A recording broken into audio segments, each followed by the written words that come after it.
As part of the Astana process, we have established de-escalation zones in 4 main areas of Syria. One of which is the one in the Idlib area, which is near the Turkish border. And we are primarily responsible for the peace and security in that area. And we have some troops on the ground as monitoring forces, not as combat forces, as part of the agreement. And we coordinate this with the Russians and somewhat with the Iranians also, but mostly with the Russians and the international coalition.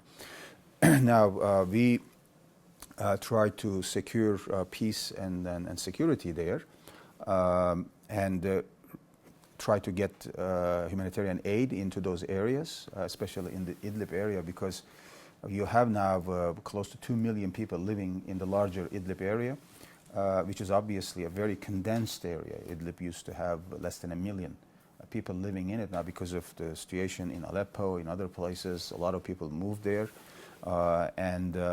Since it's so close to our border, we've been helping them for a number of years. But as part of the de-escalation zones now, we try to make sure that there are no terrorists left there, whether Daesh or PYD or any other terrorist groups, and there is no violation of the ceasefire and the de-escalation zone by the regime, which unfortunately is happening, by the way.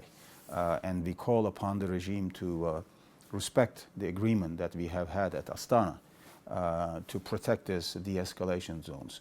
And obviously all of this is meant to create an environment for a political transition to a body of governance, a form of government that will represent all Syrians, that will be legitimate, that will be inclusive of all Syrians, whether they are Arab or Kurdish or Turkoman, whether they are Sunni or Alawite, Nusayri, Christian, Muslim, that will have full legitimacy by the Syrian people for the Syrian people.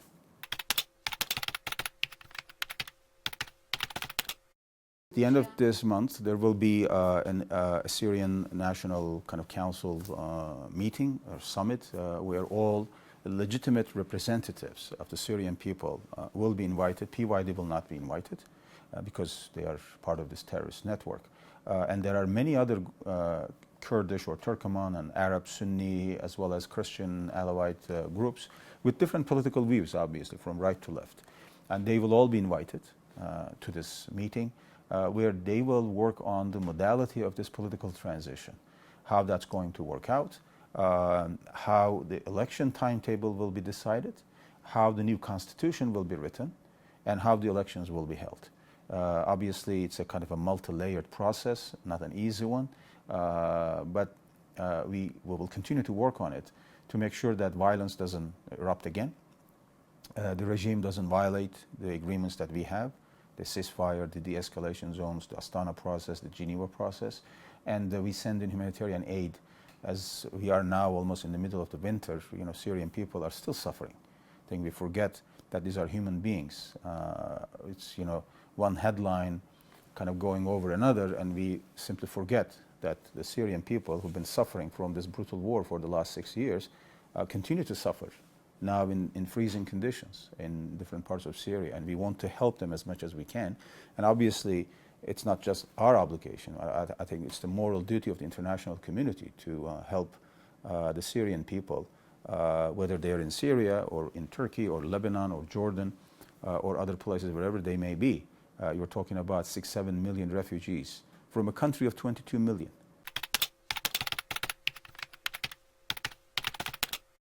The Afrin area is where you have some elements of the terrorist organization PYD and YPG, and it's again, just across the Turkish border.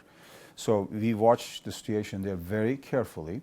When we see any violation of border security, we immediately respond. Cross-border operations are always possible at any moment.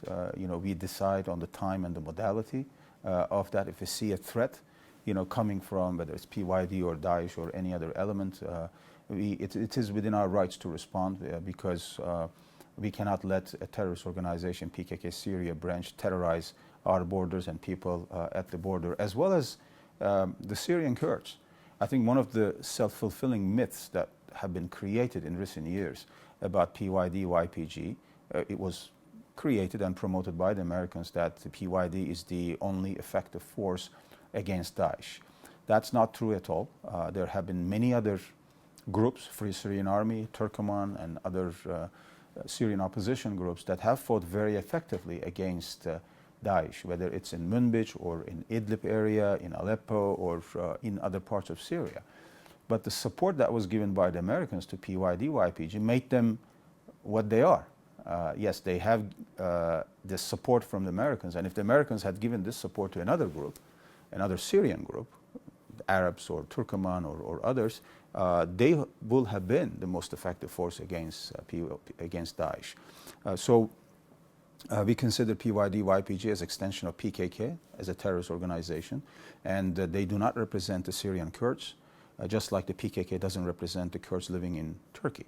And I think we have to make that distinction between the terrorist groups and the Kurds of Syria. And we would like to see legitimate representatives of the Syrian Kurds to play a role in this transition period. We have found evidence of weapons used by PKK inside Turkey, the same weapons that were brought from the PYD-YPG held areas. And we have shared that information, and that's why we are taking extra caution and measures at our border to make sure that these terrorists do not come and attack our border, our people, our towns, our security forces in any way whatsoever. That's why we've been warning the Americans about this very misguided policy of arming the PYD-YPG in the name of fighting Daesh, because you cannot defeat one terrorist organization with another. I think the Americans have paid a huge price with the similar mentality or similar approach in the 1970s when they supported the so-called Mujahideen, which then became Al-Qaeda, Osama bin Laden, etc. in Afghanistan, in the name of fighting against the Soviets. 10 years later, Al-Qaeda turned against them. And it's a similar policy. Again, it's a misguided policy. It's really it's something that puts our national security at risk.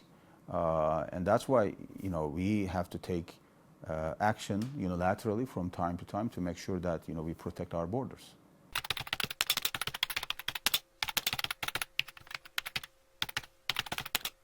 PKK is now attacking our security forces, attacking our people, and of course it's much less because now we are being much more successful, in our fight against PKK terrorism inside Turkey as well as across the border into Iraq, into Syria, other places, and this fight will continue.